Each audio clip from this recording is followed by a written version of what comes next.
Shalom, selamat pagi, warga jemaat GKI Ebenezer Timika, dari rayon Yerusalem sampai rayon Yordan, dan juga warga Kristen dimanapun berada.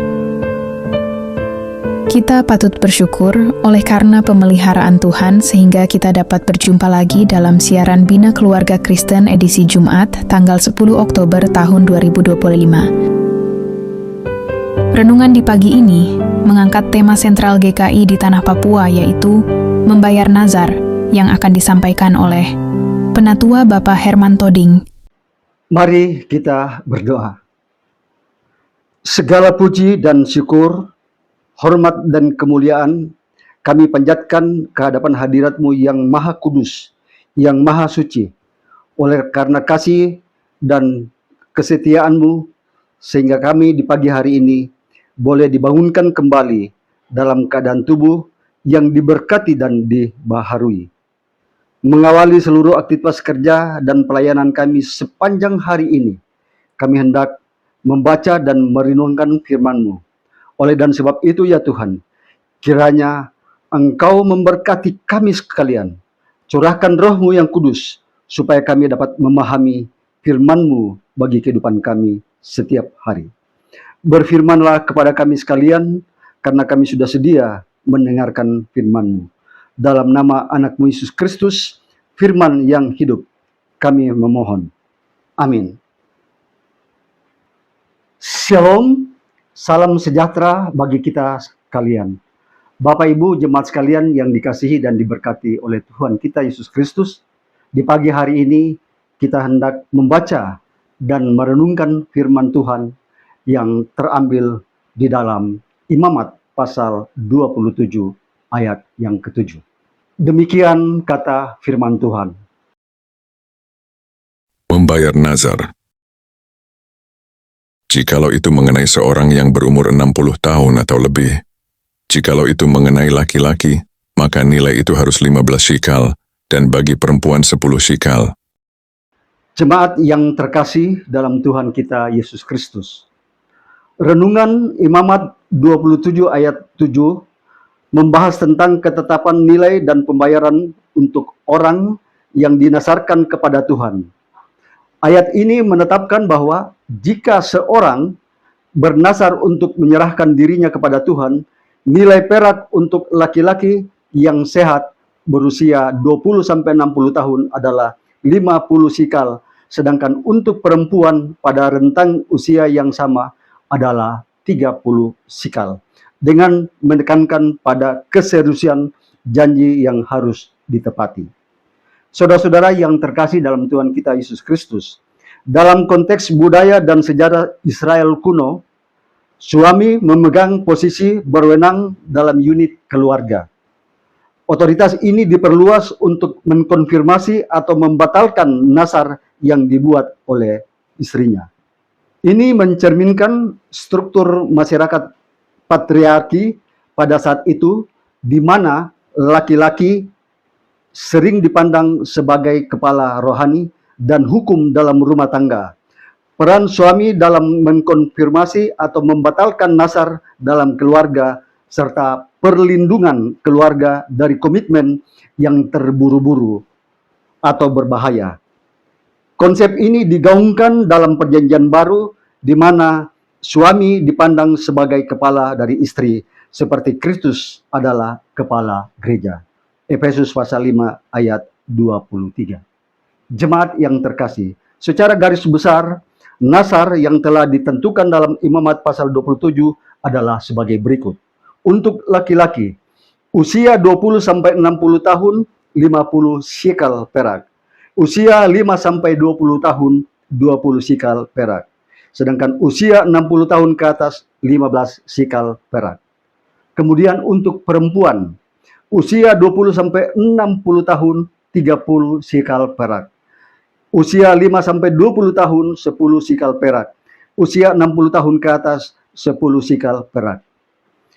Tujuan dari nilai ini adalah untuk menentukan jumlah pembayaran yang harus diberikan jika seseorang bernazar untuk mengkhususkan dirinya atau orang lain bagi Tuhan, tetapi kemudian ingin menebusnya, Singkatnya, perbedaan nilai ini didasarkan pada peraturan dan penetapan nilai yang sudah ditetapkan dalam kitab imamat yang mempertimbangkan usia dan jenis. Jemaat yang terkasih dalam Tuhan kita Yesus Kristus. Adapun poin-poin penting dalam imamat pasal 27 ayat 7 ini adalah pertama, penilaian berdasarkan usia dan jenis kelamin. Tuhan memberikan skala nilai yang spesifik untuk mengukur nilai seseorang yang dinasarkan. Laki-laki dewasa dinilai lebih tinggi dari perempuan. 2. Masyarakat agraris dan nilai pekerjaan. Penilaian ini didasarkan pada nilai kerja fisik seseorang dan masyarakat agraris pada saat itu, di mana pria dewasa dianggap memiliki nilai lebih besar untuk masyarakat dan pelayanan. Ketiga, kudus dan tidak bisa dipertukarkan. Orang atau benda yang dinasarkan kepada Tuhan akan menjadi kudus.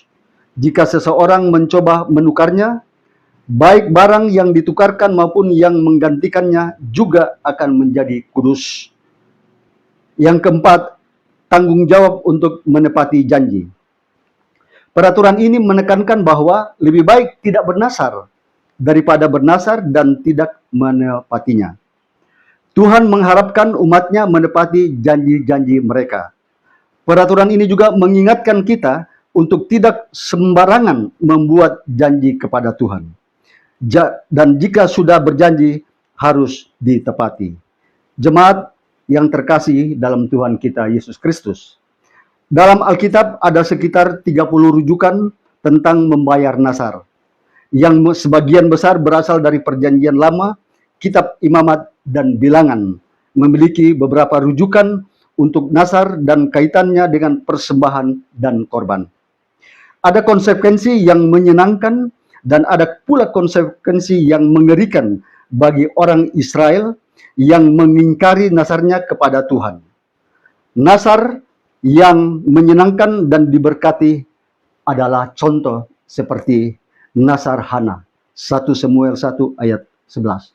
Kita bisa melihat bahwa ketika Hana bertahun-tahun ingin memperoleh keturunan, ingin memperoleh anak, tetapi selama bertahun-tahun, setiap tahun ia pergi ke bait Allah untuk berdoa supaya memperoleh keturunan. Tetapi setiap pulang dari bait Allah, Hana membawa air mata dan tangisan. Dia tidak membawa sukacita dan selalu mendapat penghinaan. Tetapi dia tidak putus asa. Dan kemudian pada suatu ketika, Hana bernasar kepada Tuhan. Kemudian bernasarlah Hana, katanya, Tuhan semesta alam, jika sungguh-sungguh engkau memperhatikan sengsara hambamu ini dan mengikat kepadaku dan tidak melupakan hambamu ini, tetapi memberikan kepadamu ini seorang anak laki-laki, maka aku akan memberikan kepada Tuhan untuk seumur hidupnya dan pisau cukur tidak akan menyentuh kepalanya. Hana memberikan sepenuhnya, seumur hidupnya, anak Samuel kepada Tuhan. Berbeda dengan nasar yang disampaikan oleh Ananias dan Safira, suami istri. Sebelum mereka menjual tanah, mereka suami istri sudah bersepakat bahwa ketika tanah laku akan diberikan seluruhnya kepada Tuhan. Tetapi apa yang terjadi setelah tanah laku? Hanya sebagian yang diberikan kepada Tuhan melalui Rasul Petrus pada saat itu. Dan Petrus mengatakan, apakah ini benar harga yang telah dijual? Ananias berkata, benar. Dan Ananias mendustai bukan manusia tetapi Roh Kudus. Seketika itu pun rebahlah Ananias dan kemudian menyusul istrinya.